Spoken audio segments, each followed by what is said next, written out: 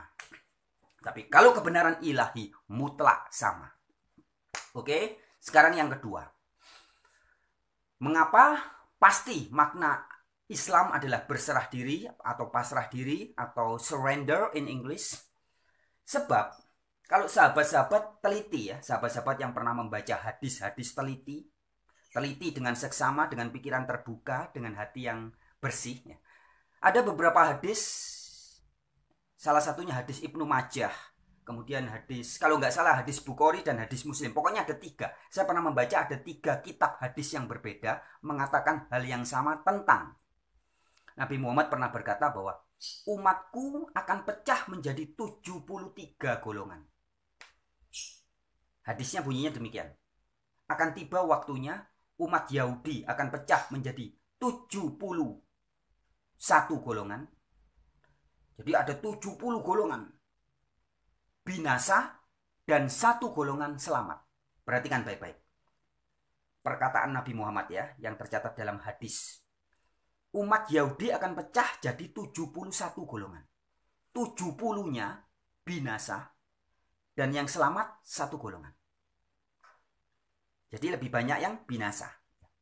Umat Nasrani, pengikut Isa Al-Masih, akan pecah menjadi 72 golongan. 71-nya binasa, 1 golongan selamat. Dan umatku, ya maksudnya umat pengikut Nabi Muhammad ya, akan pecah menjadi 73 golongan. 72 golongan binasa dan 1 selamat. Ya. Jadi ini penggambaran bahwa yang binasa itu banyak banget. Tapi masing-masing kelompok, yang ngaku Yahudi ada 1 golongan selamat. Yang ngaku Kristen atau pengikut Nabi Isa ada 1 kelompok yang selamat. Dan pengikut Nabi Muhammad juga ada 1 golongan yang selamat. Yang lain-lainnya yang ngaku ini nggak selamat semua. Nah sekarang pertanyaan saya, coba pahami dengan teliti. Kira-kira yang selamat ini dari Yahudi yang 1 golongan, Nasrani yang 1 golongan, kemudian umat Nabi Muhammad atau umat Muslim yang 1 golongan. Ini kira-kira pemahamannya sama enggak? Ya pasti sama. Allah atau God-nya sama enggak? Yang 1 golongan. Yahudi God-nya Yahweh, sumber segala sesuatu, pencipta alam semesta. Umat Kristen God-nya Bapa, yaitu Yahweh juga. Umat Nabi Muhammad Allah Subhanahu wa Ta'ala, yang dikatakan dalam Al-Quran dikatakan tidak ada Tuhan yang benar selainnya Tuhannya Israel. Lah ya ini ya Yahweh juga. Nah jadi sama. Lah kemudian inti ajarannya sama enggak? Ya pasti sama. Enggak mungkin yang selamat ini Yahudi yang 1 kelompok God-nya beda, Kristen 1 kelompok God-nya lain, yang Muslim 1 kelompok God-nya Allah Subhanahu wa Ta'ala. Jadi 3-3-nya lain tapi selamat semua. Ya enggak mungkin ya. Jadi 3 kelompok ini yang 1, bukan yang 70-an ya, yang 1 ini Yahudi 1 kelompok, Nasrani 1 kelompok, Muslim juga 1 kelompok. Ini pasti sama persis pemahamannya, hakikatnya. Ya, kalau bicara cara, aturan, syariat ya bisa macam-macam. Ya, syariat bebas, terserah nyamannya seperti apa. Ya, tapi hakikatnya, tujuannya sama. Pasti sama. God-nya pasti sama. Ya, dan semua ini maka ada hadis juga ya, saya sebagai tambahan ya. Ada hadis juga yang mengatakan bahwa semua nabi dan rasul sebenarnya agamanya 1. Maka disebut agama berpasrah diri. Yahudi itu kan sebenarnya bukan agama Yahudi, bukan, tapi agamanya orang Yahudi. Kalau orang cepat ngomongnya aja agama Yahudi, tapi kan sebenarnya bukan agama yang namanya Yahudi, bukan, tapi agamanya orang Yahudi. Apa agamanya orang Yahudi? Ya berpasrah diri kepada Yahweh. Surrender. Kalau di bahasa Arab kan Islam. Begitupun dengan Kristen atau pengikut Kristus. Apa agamanya pengikut Kristus? Ya berpasrah diri. Bahasa Indonesia. Bahasa Arab Islam. Bahasa Inggris surrender. Pengikut Nabi Muhammad ya sama. Bahasa Indonesia, agama pasrah diri. Bahasa Inggris, surrender. Bahasa Arab, Islam. Lo podo. Ya, jadi cukup jelas ya kiranya sahabat-sahabatku. Jadi itu alasannya mengapa pasti yang saya sampaikan mutlak benar. Warta yang saya beritakan atau berita yang saya wartakan ini mutlak benar. Bahwa Islam yang sejati adalah berserah diri, pasrah diri kepada sang pemilik jagat raya ini. Kalau bahasa Inggrisnya surrender. Ya. Jadi bukan organisasi agama yang dikasih merek. Hati-hati loh dengan organisasi agama atau organisasi yang mengatasnamakan Islam. ISIS juga ada mengatasnamakan Islam loh. Islamic State, Irak and Syria. Ayo, apa Anda mau bilang bahwa karena ada sebutan Islamic State-nya berarti dia pasti Islam yang benar? Hati-hati ya. Demikian juga yang ngaku Kristen, hati-hati kalau cuma nama mereknya Kristen, mereknya Yudaisme, mereknya Islam bisa banyak ya. Tapi yang betul-betul bersikap hidup setiap hari berpasrah diri atau surrender atau Islam, Anda harus hati-hati ya. Oke sahabat-sahabat, sekian pada video kali ini. Salam jumpa di video yang lain. Dari saya, wartawan Good News atau Evangelion atau Injil atau kabar baik bagi dunia. Salam semangat, happy selalu, dan jaga kesehatan ya. Jangan lupa selalu jaga kesehatan sahabat. Karena semua anugerah berkah-berkah yang dicurahkan oleh Sang Maha Kuasa setiap hari ini perlu kita nikmati, dan kita nikmati ada perangkatnya. Anda bisa menikmati YouTube harus ada perangkatnya, ada gadget, ada HP atau ada laptop dan sebagainya. Kalau tidak ada perangkatnya nggak bisa menikmati internet dan YouTube ya, nggak bisa lihat saya di sini. Nah demikian juga Anda dan saya ketika mau menikmati alam semesta, mau menikmati makanan harus ada perangkatnya, ada lidahnya, ada mata, ada tangan. Jadi jaga kesehatan tubuh kita supaya kita senantiasa tetap bisa mensyukuri dan menikmati segala sesuatu yang pating kumelip yang tercurah setiap hari bagi alam semesta. Shalom, salam, rahayu, namo buddhaya, namaste.